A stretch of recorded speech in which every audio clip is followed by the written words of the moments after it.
And when we, as human beings, as mankind, we failed in the garden, right? We sinned. Sin entered the world by one man, right?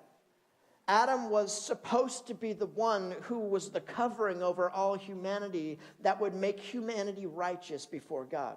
But he wasn't good enough. And he failed, and he sinned. And sin entered the world. And in that sin, we live now in a fallen, broken world that is dominated by sin. And dominion over the world was passed from us because God gave us dominion. Right? God told us as mankind to rule over the world. So we were the highest creation in the physical world. And God told us to rule. But when we failed, and we gave that dominion over to the devil, and the devil ruled for centuries until Jesus. Then Jesus came, and he came down to planet Earth like an atom bomb, and he came and he died, and in that moment that he died, it says that he went down to the lower parts of the earth. This is in Ephesians 4. He went down to the lowest parts of the earth, and he took captive those that were held captive, and he took the keys of death, hell, and the grave.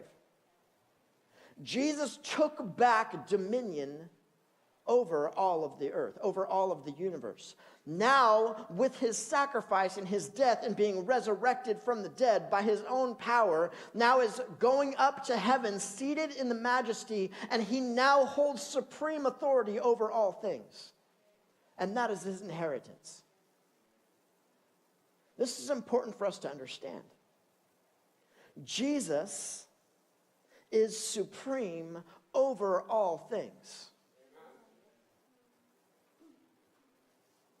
It was interesting, almost every place in the New Testament, wherever Jesus went, they were always surprised that Jesus had the power to forgive sin. Jesus had the power to cast out demons. Jesus had authority over the earth. He had authority over storms. He had authority over everything. So Jesus is the heir to all things. The second thing in this verse, it says, and through whom he also made the universe. We have to understand that Jesus made the worlds. He made the universe. The interesting thing in the Greek, the ancient Greek, the word translated as worlds or universe here is aion, which is the word that we get the English word eons from. That's the root word. And eons is talking about all of the ages, all of time. Jesus did not just create physical things, but he created everything. He created time itself. He created the ages. He created it all. And now he's brought it back to himself. See, history itself was created by God. There was nothing that existed without God. It's kind of like a painting, and Jesus was the artist. There's pieces of himself that he puts inside that painting, pieces of his character, but he's not the painting. Jesus is outside of all of space, time. He's outside of history. He's outside of all of that because he made it all. John 1:1 says, in the beginning was the Word, and the Word was with God, and the Word was God. He was with God in the beginning. Through him all things were made, and without him nothing was made that has been made. Nothing means nothing.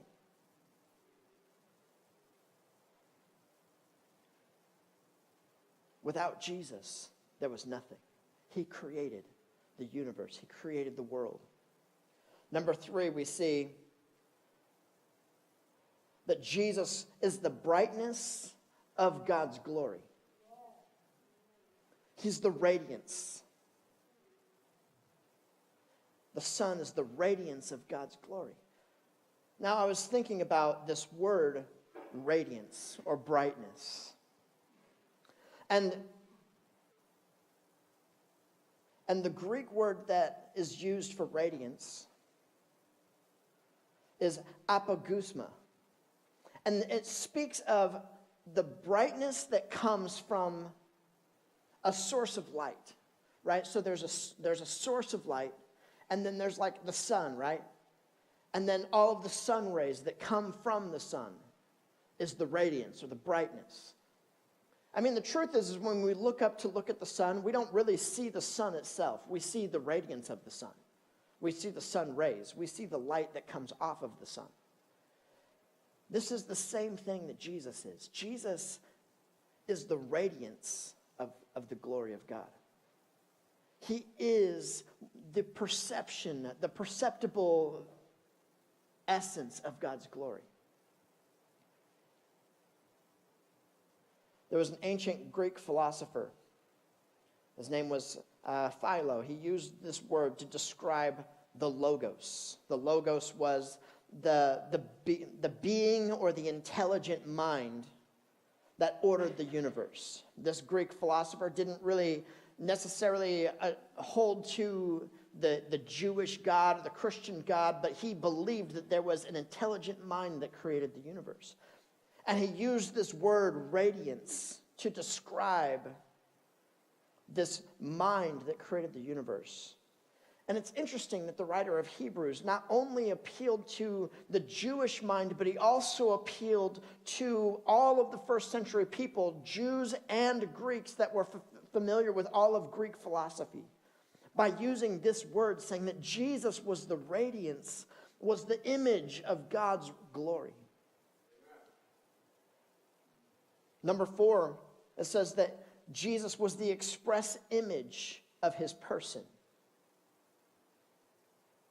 The exact likeness. The idea of exact likeness is almost like if you were to take your signature and put it on a stamp so that everything you signed, you just stamped it, so it was always exactly the same. An exact likeness. Jesus is the exact representation of God. There's no difference between him and the Father. Jesus says it like this in John 14. If you really know me, you will know my Father as well. From now on, you do not know him and have not seen him. And then Philip said, Lord, show us the Father, and that will be enough for us. And Jesus answered, don't you know me, Philip? Even after I've been among you for such a long time, anyone who has seen me has seen the Father. How can you say, show us the Father? Jesus himself was trying to get us to understand that if we have seen Jesus, we have seen the Father, because there's no difference. They're one. They're the same. We can't understand the fullness and the likeness of God and how God can be everywhere all at once. But we believe this, that God is omnipresent. He can be in all places all at once in all times. He's not bound by space and time. And so for God to be in two places at one time is not unreasonable, because that's the nature of God. But Jesus says, if you look at me, you're also looking at the Father, because I am the exact representation. When you see me, you see the Father. When you see me, you see God. And Jesus is saying, I am God. See, that also means that the character of God is the same for the character of Jesus. That there's no difference in his character. He never changes. God is the same yesterday, today, and forever.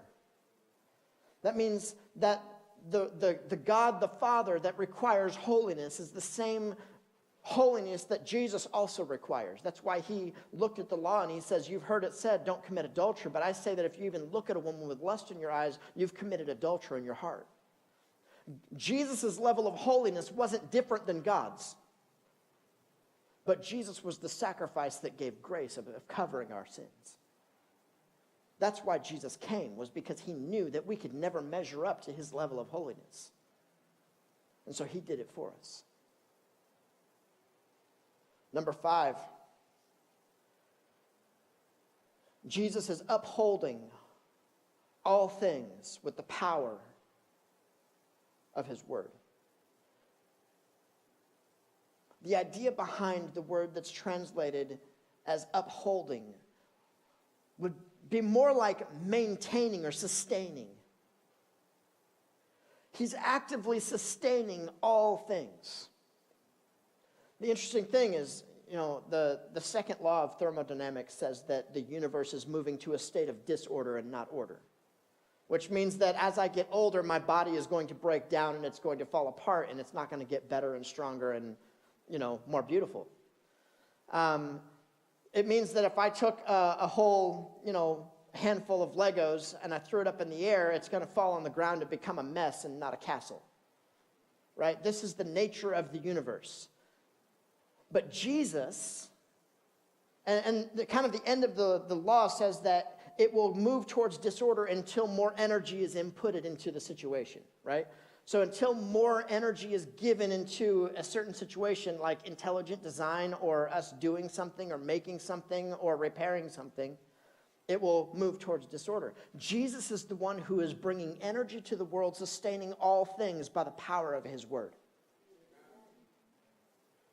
That means the universe is literally being held together by Jesus and the power of his word. Without him, everything would fall apart. This is different than what they would have considered with Atlas, the dude that's holding up the world on his back. That guy's just